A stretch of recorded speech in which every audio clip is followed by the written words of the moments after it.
saveur divine. Cette bonne nouvelle du royaume sera prêchée dans le monde entier pour servir de témoignage à toutes les nations. Alors viendra la fin. Ce pain céleste vous est présenté par Immaculée Niraneza. Bienvenue très chers amis à l'écoute de l'émission Saveur divine. Bénissons le Seigneur qui nous fait arriver ce vendredi. Je remercie le Seigneur parce que il m'a protégé, il m'a gardé. Vous savez, chers amis, ceux qui habitent dans d'autres continents, je dois quand même vous signaler qu'ici en Belgique, nous sommes vraiment très embêtés. En tout cas, la vie économique et sociale fonctionne au ralenti à cause d'une grosse quantité de neige qui nous a surpris. Alors les routes sont glissantes, mais je remercie Dieu parce qu'il y a une voie qui est restée intacte, une voie qui ne glisse pas. C'est son moyen, cet outil d'internet que Dieu nous a donné pour communiquer la parole de Dieu. Alors vraiment, je bénis le Seigneur pour cela. Je le remercie pour son moyen qu'il nous a donné, qu'il m'a donné de continuer à répandre l'évangile, même dans des moments d'intempéries comme ça. Alléluia. Dans les émissions Saveur divine, nous allons clôturer le thème que nous avons commencé depuis lundi. On est parti sur cette parole de Hébreux 11. Hébreux 11, la fin du verset 16 qui nous dit que Dieu n'a pas honte d'être appelé leur Dieu. Il y a une série de personnes qu'on nous a citées dans ce chapitre 11, des personnes qui ont été des héros dans la foi. Le verset 2 du chapitre 11 nous dit que pour l'avoir possédé, les anciens ont obtenu un témoignage favorable. Pour avoir gardé la foi, ces personnages ont gardé un témoignage favorable à Dieu et il n'a pas honte d'être appelé leur Dieu. Alors pendant la semaine, je vous ai parlé de plusieurs personnes qui ont réjoui le cœur de Dieu par leur comportement. Nous avons vu Corneille, nous avons vu Moïse, nous avons vu les amis de Daniel, Shadrach, Meshach et Abednego.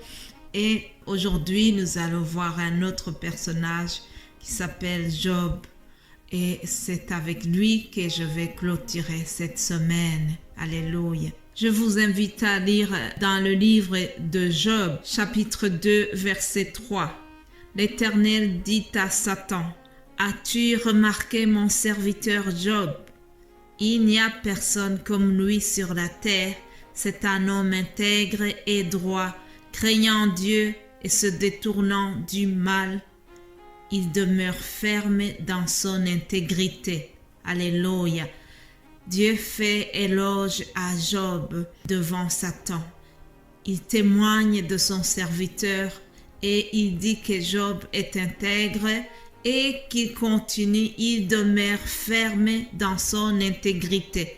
Mais bien-aimé de Dieu, c'est bien d'être intègre, mais il faut persévérer dans son intégrité, même dans les épreuves. Suite à cela, il y a eu une suite des épreuves terribles. Job est un personnage vraiment symbolique qui est là pour nous montrer comment Dieu reste avec lui, comment cette personne a gardé la foi dans des moments difficiles. Il n'a pas renié son Dieu malgré qu'il avait perdu ses biens, qu'il avait perdu ses enfants, et il a continué à avoir la foi.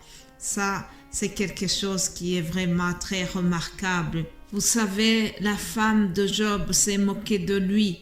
Ses amis aussi l'ont découragé, ses amis l'ont traité de pécheur. Ils ont dit, si ce malheur lui arrive, certainement qu'il a péché.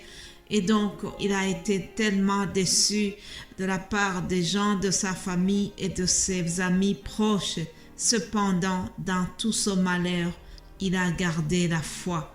Et alors, comme il est resté intègre et qu'il est resté dans la droiture, Dieu a rétabli Job. Le grand livre de Job a 42 chapitres.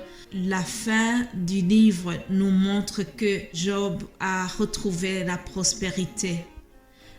Au verset 10, on nous dit ceci: l'Éternel rétablit Job dans son premier état, quand Job y priait pour ses amis, et l'Éternel lui accordant le double de tout ce qu'il avait possédé. Alléluia.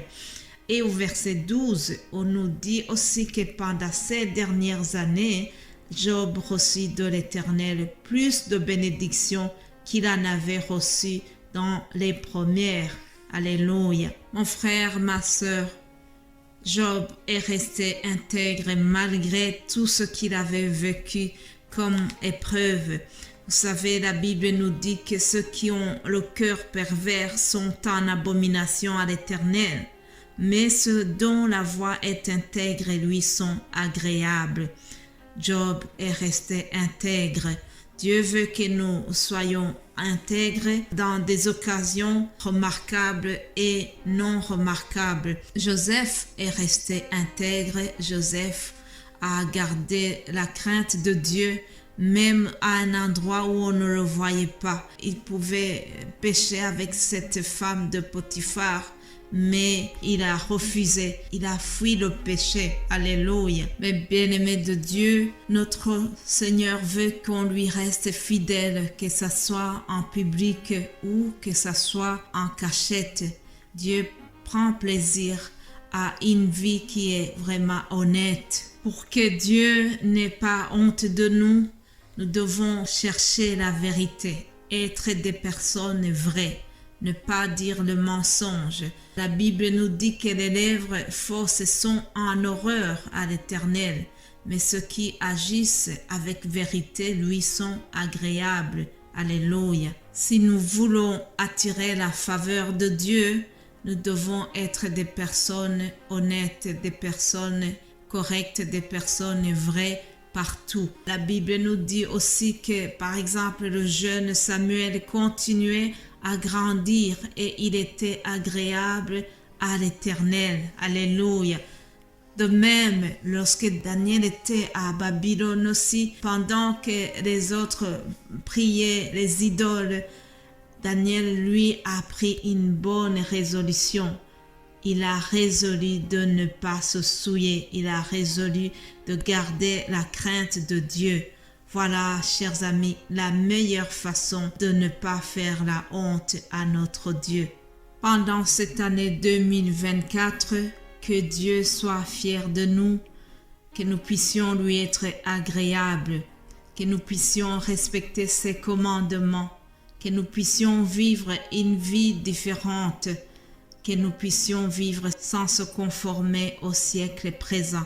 Voilà une façon de réjouir le cœur de Dieu. Mais en terminant, je voudrais aussi souligner que la meilleure façon de faire plaisir à notre Dieu, c'est de recevoir son Fils Jésus-Christ. Est-ce que vous l'avez déjà reçu?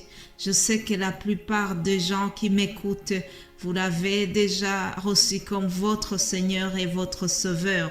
Mais si ce n'est pas le cas, si tu m'écoutes pour la première fois et que tu découvres par hasard cette émission, je voudrais en terminant te supplier, si tu ne connais pas encore Jésus-Christ, cherche-le de tout ton cœur. Il se laisse trouver, chers amis. Dieu aime ceux qui l'aiment et ceux qui le cherchent le trouvent absolument. Je vous souhaite vraiment de chercher Dieu si vous ne l'avez pas encore dans votre vie. Cherchez son Fils Jésus-Christ, celui qui nous a envoyés pour sauver l'humanité. Alléluia.